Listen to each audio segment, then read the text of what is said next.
tell us what brings you out to Mr. Olympia.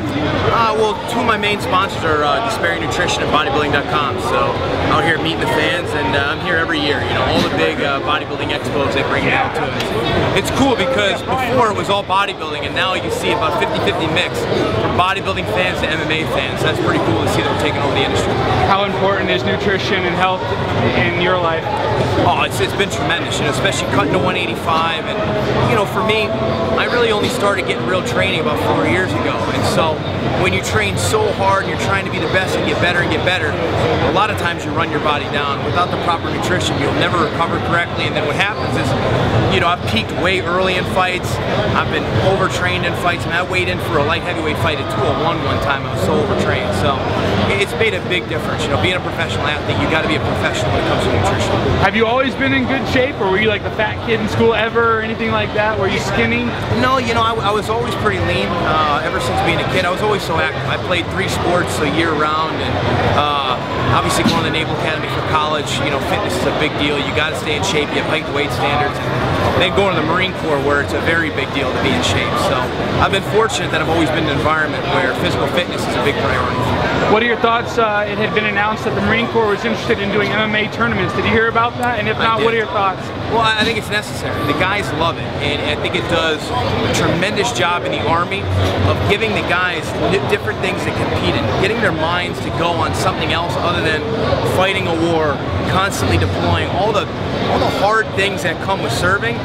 That in there is like just some new fun thing that they can do, and they love mixed martial arts. They love the sport, and I think it's really good because having an outlet like that, I think, will reduce the cases of post-traumatic stress that we're seeing as well. You talked about fighting in war. You just had a war yourself. Michael Bisping, 3-round decision. How surprised were you at the outcome of the result? You know, of course, when you're in there, you always think, especially in a fight that close, you know, I finished the 3rd round thinking, hey, I may have stole that round. You know, let's see what the judges say. I knew I had the 1st round, but I knew it could have gone either way. And, you know, Mike did a great job in that fight. You know, looking at, you know, people's evaluations of the fight, you know, hey, he won the fight fair and square. He did a really great job. There were a lot of punches that I just missed on him. And that's not by accident. That's because of Mike's footwork and his ability to get in and get out.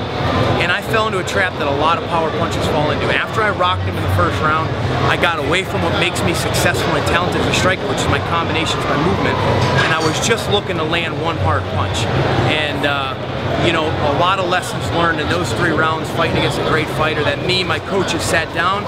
We did a big debrief after the fight. We came up with a big plan on how we're going to get better, and training starts on Monday for me. So, what surprised you most about Michael Bisping in there? You know, I can't say much surprised him because I made the mistake. I did not underestimate him coming in there. He did exactly what I expected him to do.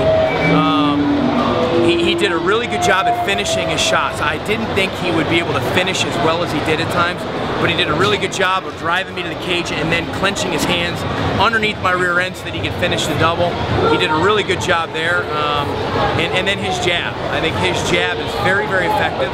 It's a strike that's underutilized, and for me, because I have such short reach, it's a strike that I need to improve upon, and I saw just how effective it could be. Both of you guys were extremely classy after the fight. I think he mentioned that he wanted to keep in touch. What's your relationship now like with Mike? Oh, it's very respectful. You know, one of the articles or one of the websites took an interview I did, you know, 15 minutes after the fight, and they posted it a couple days later, making it seem like I was complaining about the decision, and that's not the case. I messaged Mike directly and told him, look, Mike, this interview is done right after I got out of the cage. I don't make excuses. You won the fight fair and square. Enjoy your victory, buddy. Best of luck. I mean, it's just, I'm not that kind of guy.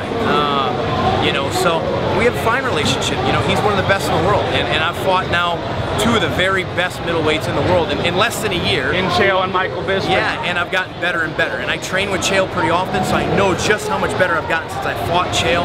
And I'm only going to continue to get better. I may be 32, but I'm telling you right now, I've got at least 5 more years in this sport. And a year from now, a lot of these guys aren't going to want to fight me. And your relationship with Chael, how has that been? And how has he helped you improve since your guys' matchup? You know, great. Everybody, I mean, look, you know, Chael has a much better reputation with the fighters Anderson than he does with some of the fans, because people know how he really is, and you know, he's a real class act when you know him as a person.